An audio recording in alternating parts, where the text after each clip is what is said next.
Hence comes the warning, Caleb Maupin, an amazingly serious one from Lakhdar Brahimi. He has said that the crisis in Syria, quote, cannot remain confined within Syrian territory. Either it is solved or it gets worse and sets the region ablaze. What's your reaction when you hear that after his tour that he's made of all these different countries that are either directly or indirectly involved? Well, he's certainly speaking the truth, because the greatest roadblock to peace in Syria is the United States and its proxy Israel. Right now, all over the world, wherever there are governments that defy the U.S., which the Assad government has defied the U.S. and has not blindly obeyed the U.S. orders, and as a result, when governments defy the U.S. engages in campaigns of destabilization and making efforts to overthrow those governments and foment chaos in order that they can come in and take over and get their way. And that's what's going on with this so-called Free Syrian Army. They're not fighting for human rights or anything like that. They're being backed and supported by the West in order to overthrow a government that won't obey Washington, D.C.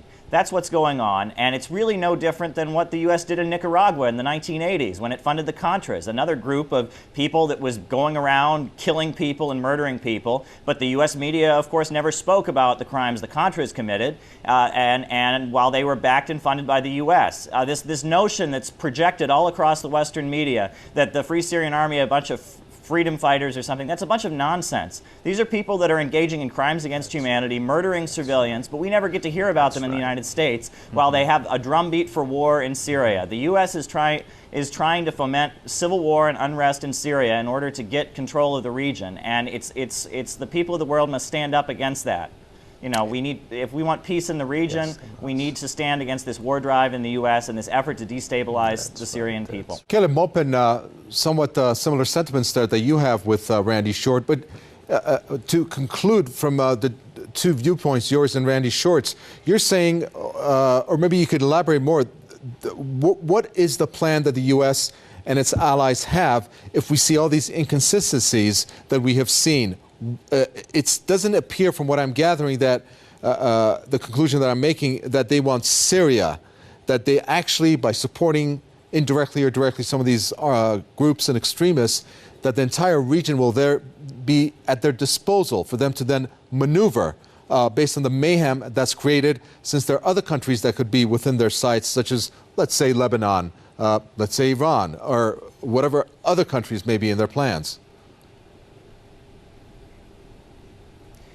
Well, the U.S. bankers and corporations that run the government here in the United States, they have a global outlook, and they're always looking for how they can continue to find every corner of the earth and use it to make profits for themselves. And the Syrian government is a government that has defied them. It has, in numerous cases, not obeyed them, and as a result, they are trying to destabilize it. But it's part of their global agenda. They don't like the fact that the Syrian government has an alliance with Iran, with Russia, with China. They don't like that. They want global domination and global hegemony, and they've learned that in order to get that, the best way to do it is to create chaos. You know, Libya, it was a similar situation with Libya. There was this so-called group of rebels that the media was hailing as heroes, but what happened? The country is destroyed, it was bombed into ruin, the people there are in misery.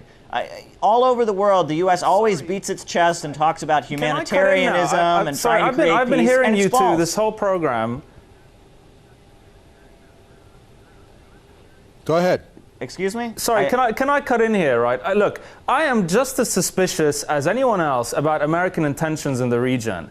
But that does not mean that you guys are just sitting there and supporting dictatorship after dictatorship in the region. Do you not support the people's right in the region to determine their own futures, to not live under autocracy and totalitarianism? I mean, you know, I am also very suspicious of American involvement in the Middle East, but that doesn't mean that we have to keep the people in the Middle East suppressed just because their governments might have, differences with the U.S. Forget the U.S. We have to look here at the principle that people in the region have a human right to determine their own futures, to not be repressed, to not have their human rights revoked by their governments, to not live under this kind of authoritarianism. I mean, guys, let's get real. Conspiracy theories are one thing, but on the ground, people should you know what? Forgive me. I was in Libya, and I'm going to be real. The people in Libya have suffered because of ideas just like yours. That Gaddafi was so bad that they had to destroy the whole country The people are worse off. Even those who may not have supported Muammar Gaddafi are miserable because of the gangs and the violence and the people who've come back in to steal their natural resources. Of course, everyone would want freedom and self-determination, but don't tell me that this is going to be better, that the Al-Qaeda people and the other folks that are going to come in, they don't have a better choice. Their choice won't be better. Well, Omar Nashbi, go ahead, ask your question. We'll get to you in a minute. I'll say Caleb this. Maupin, we'll get to you in a second. So go you're ahead. saying that most Libyans regret now that Gaddafi is not there anymore? Randy Short. You know what? Because we don't get real media, like when they're taking PressTV off in Europe, no one has really gone and talked to the Libyan people, but I can assure you the black Libyans, the ones who look like me who are being murdered, while you talk about change and they're raping and killing people that I know my friends are dead, I'm certain that they miss Muammar Gaddafi. In fact, I'd swear my life on it. Will you swear yours that that significant number of Libyans that look like me don't wish Gaddafi was there over these people who've been killing them and stealing from them?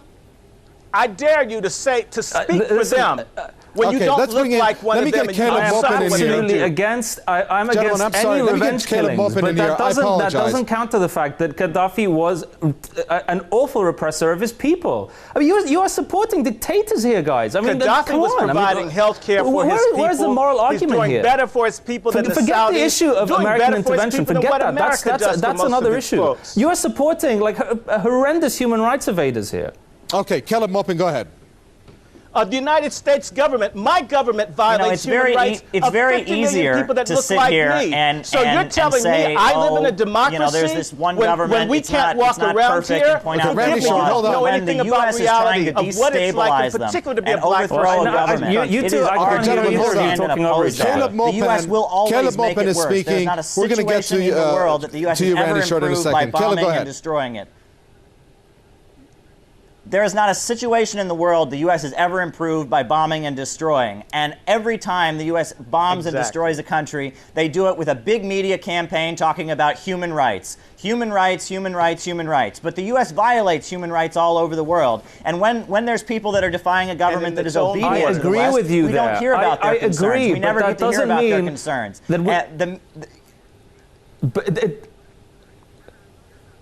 Look. So what you're basically saying is that if America wants to get involved in the region, then forget people's human rights in the region. America's involvement trumps everything else. I am just as much against any American bombing or invasion or intervention in any of these conflicts. But those people have human rights. Listen, if you look at every just cause, anti-apartheid, freedom for Palestine, anti-war in Iraq, they all had unscrupulous supporters. They all had supporters that we wish didn't support those causes, but that didn't mean that those causes were not just. The people in the Middle East have justice on their side. They deserve to live in freedom, to determine their own political futures, to not be repressed. Forget who else outside the region supports that. The fact is, they have that human right. Point their guns and you guys at someone, are basically saying they don't have to pass any because test the US in my book agrees for me with that to view. rally against Revoke them. it. This is ridiculous. We can be against American involvement and still say people should have their human rights respected. You know, when the greatest mass murderers have their weapons pointed at them and are getting ready to strike, it is the duty of the people of the world to come to their defense and stand against this attack. And I don't make any requirements of the victims. I don't blame the victims for what the West does. Let's look at the victims, Randy Short, the fighters that are on the ground there. I mean, who are they fighting for? Are they fighting for the Syrians? Are they fighting for their own agenda? What are they doing? They're from 11 different Let's bring countries. that into the mix. Why are people from Benghazi fighting in Syria when there's fighting the Green Resistance, which is all over Libya, fighting the people who supported Muammar Gaddafi are fighting. There are people from Benghazi fighting in Syria. They're from 11 countries. They just killed a Saudi officer in Syria the other day. Because the Assad regime helped Gaddafi militarily. There's no freedom for people in Saudi Arabia. I mean, this is obscene that these people, these gangsters that are being trained by the CIA, which I guess this other gentleman must like the CIA, training people in Turkey to be involved where they've been massacring and killing people in Syria, and it's all aimed at destroying the Islamic Republic of Iran.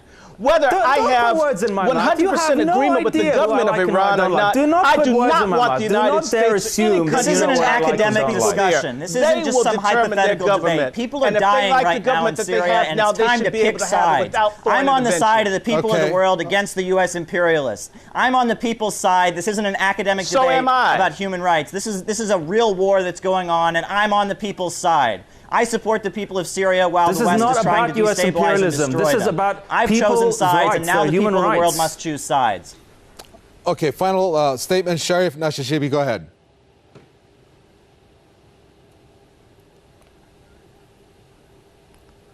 What would you like me to say? Well, in closing, you have the floor. If you don't have anything to say, we're going to have to end the program. What's the question that you want me to answer? Well, I'm looking at the closing what of this question are you program. posing?